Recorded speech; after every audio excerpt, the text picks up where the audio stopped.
Monday Night Raw in the books. Roman Reigns, Jey Uso, they take down Braun Breaker, they take down Bronson Reed. Paul Heyman watches in disgust. I'm assuming we're getting our Tribal Chief Roman Reigns and Jey Uso versus Braun Breaker and Bronson Reed in a tag team match.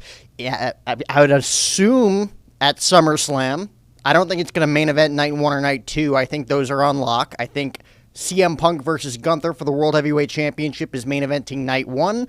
I think John Cena defending the WWE Championship against Cody Rhodes in a street fight is 1,000% main eventing night 2. But Roman Reigns and Jey Uso teaming up for the first time together as cousin and cousin, just the two of them, for the first time in a long time given their history in the Bloodline story.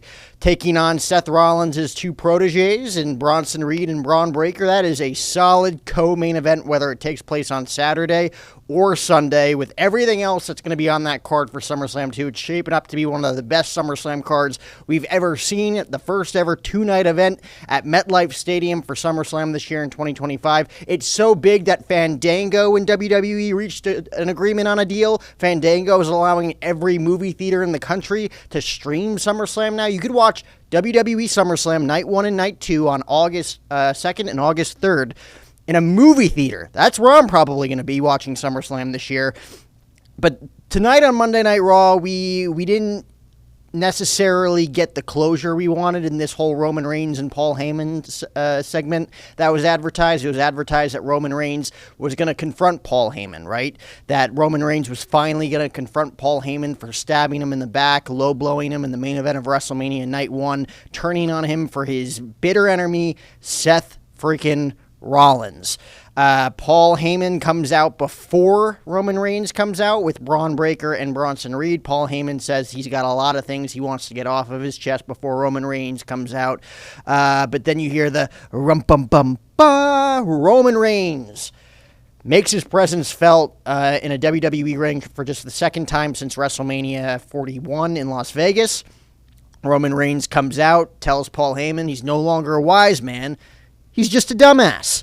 And Paul Heyman obviously has to defend back Braun Breaker. He has to defend back Bronson Reed, who's holding Seth Rollins' Money in the Bank briefcase. We still don't really know for sure if Seth Rollins is coming back anytime soon or if he's coming back immediately at SummerSlam because they're faking this whole injury angle. We still don't know what's going on there.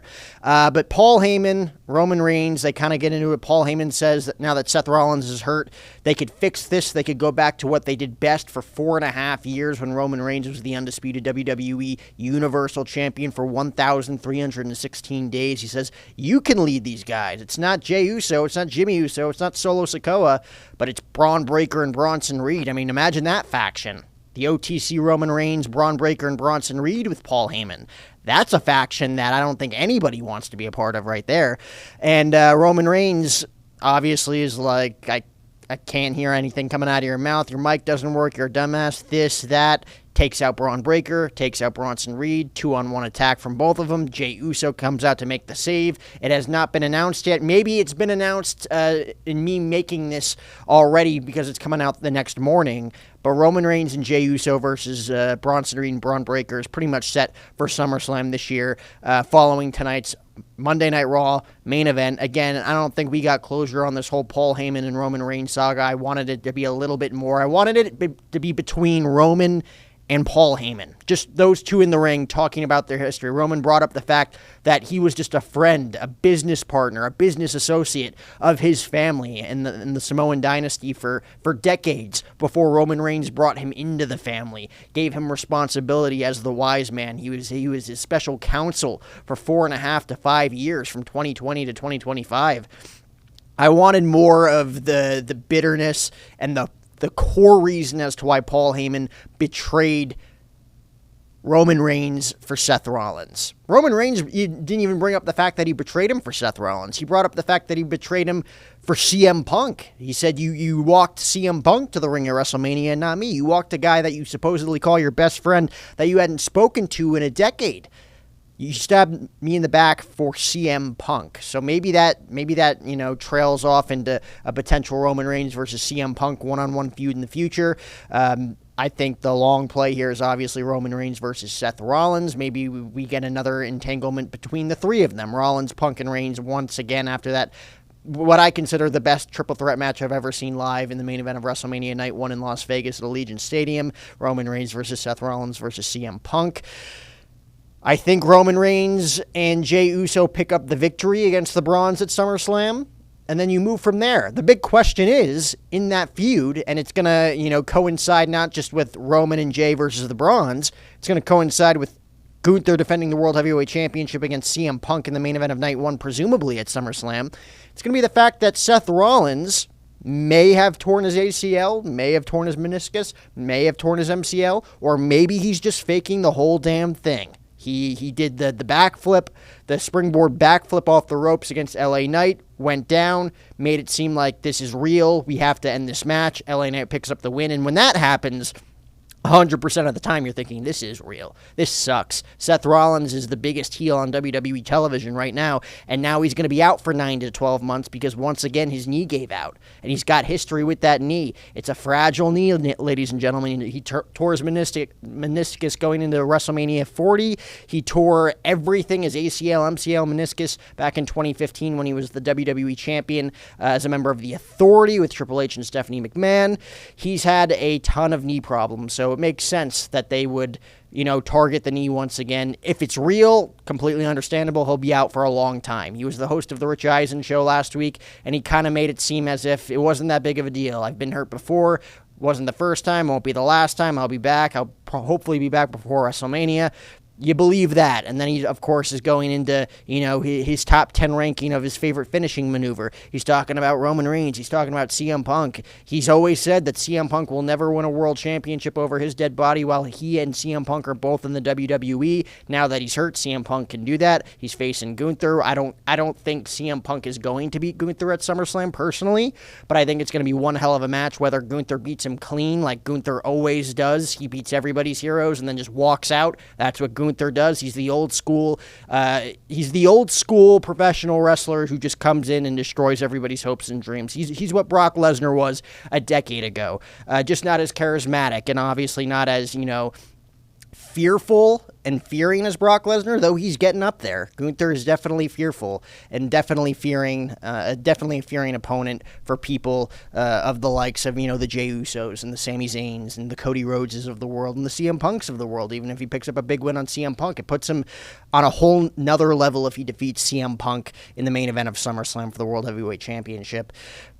That's one way of looking at it. That's one way of booking that Gunther beats CM Punk clean. The other way is by giving CM Punk his first world title since returning in 2023. It would be a huge moment in the main event of SummerSlam, only for Seth Rollins to reveal that he wasn't actually hurt. He was just taking time off because he's got a bum knee. He doesn't have a fractured knee. He doesn't have a torn knee. He just has a bum knee, and he needed time off. He needed a month to gear up for SummerSlam and be off TV and shock the world, cash in Money in the Bank, and beat CM Punk for the World Heavyweight Championship to set up Rollins, Punk, and potentially Reigns in the future for that World Heavyweight Championship, taking the World Heavyweight Championship to heights it's never been before, even when Seth Rollins was the champion the first time around. That's another way they could book it. Though I think that hurts Gunther. And Gunther is this generation's Brock Lesnar type heel where he's coming in and he's just wrecking all of your heroes. He is the Ivan Drago of WWE, the guy that just comes in and says if he dies, he dies. And Gunther has been able to do that with the Jey Usos of the world. He did it with Goldberg, even though Goldberg wasn't necessarily our hero, but he beat Goldberg in his retirement match. If he beats CM Punk and he puts CM Punk to sleep, Gunther's that guy. He's that badass that nobody can really beat. And then I'd assume Gunther holds the World Heavyweight Championship all the way to WrestleMania. And then you see who is the biggest next challenger for Gunther that's going to dethrone him in the future.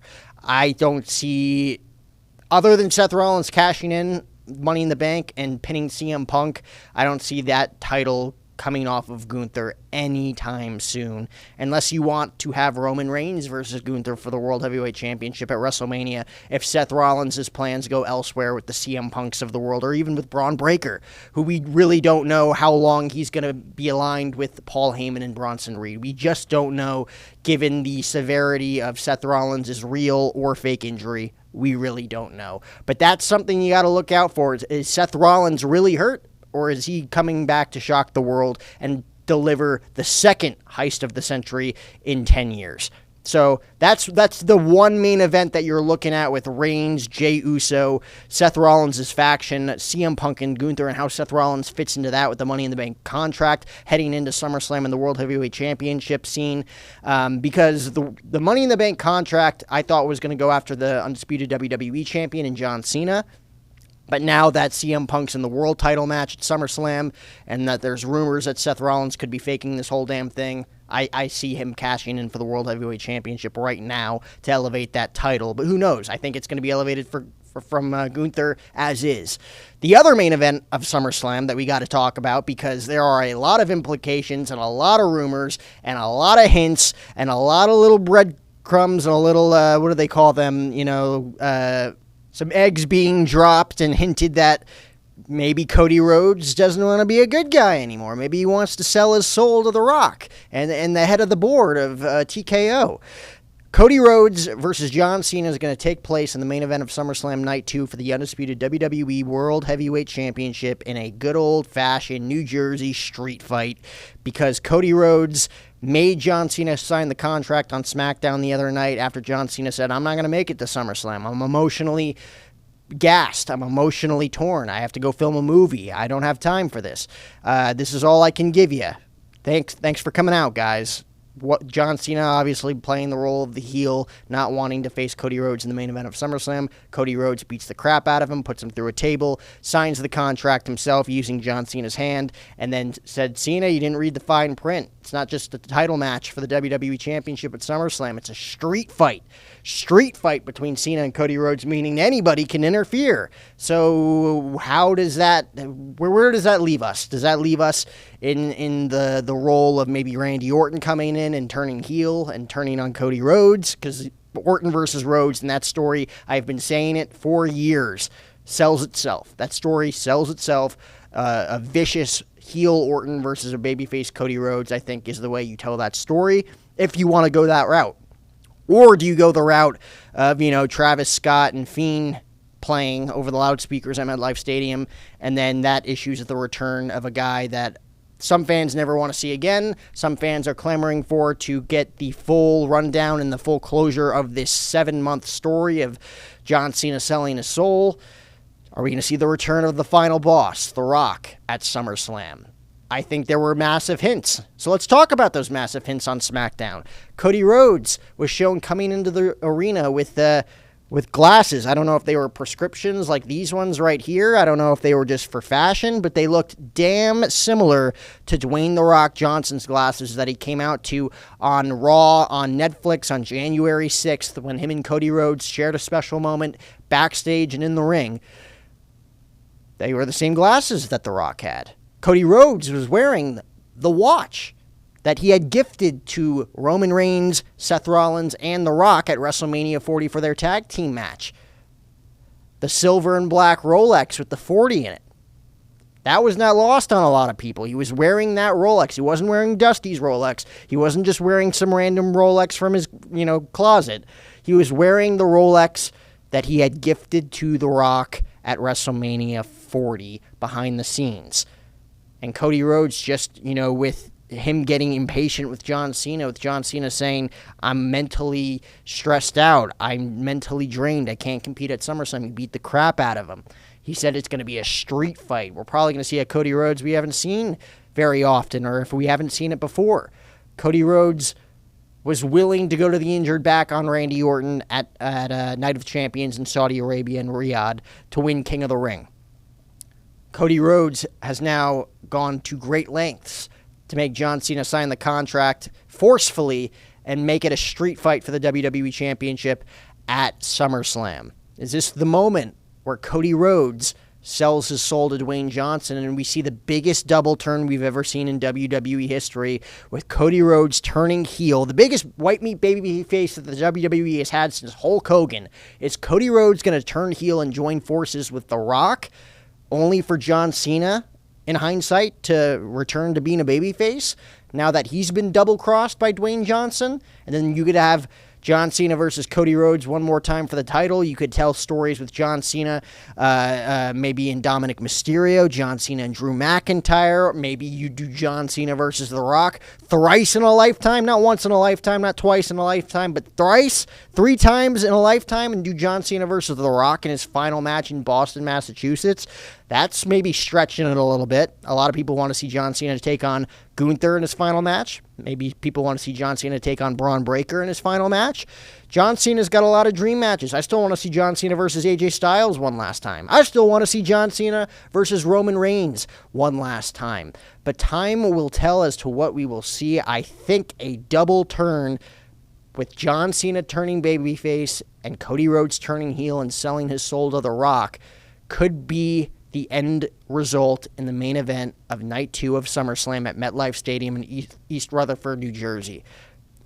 I'd love to see it.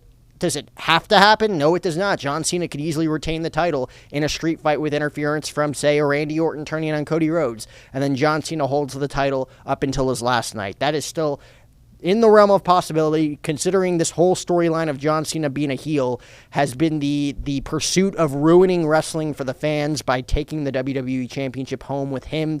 To me, that story only has its fullest closure if John Cena walks into his final match as the WWE Champion and actually threatens to walk out with the championship and ruin wrestling for the fans. But a huge double turn like that doesn't come around very often. 2 of the biggest baby faces in the history of pro wrestling, John Cena and Cody Rhodes, with John Cena recently turning heel. Cody Rhodes then now turning heel, bringing John Cena back to a baby face, and then The Rock comes back to have this whole full circle moment of the soul selling all the way back from the Elimination Chamber. I think it would right a lot of wrongs from what we saw at WrestleMania 41. I think it would be the end result that the fans wanted to see at WrestleMania 41 with The Rock getting involved, and he didn't get involved. He didn't even show up. Travis Scott, of all people, showed up, but not The Rock. This would give the fans a holy shit moment that we probably couldn't replicate ever, with the biggest double turn in the history of professional wrestling. Not just WWE, but professional wrestling in the main event of SummerSlam. What do you guys think? Leave a comment down below. Remember to comment, like, and subscribe on the YouTube channel at Jack O'Hara TV. SummerSlam is just 2 weeks away, baby. Lots to happen in the next 2 weeks in professional wrestling. We'll be here with recaps, with reviews, with predictions, with interviews all across the board every single day in all things sports entertainment here at O'Hara and Friends and on Jack O'Hara TV.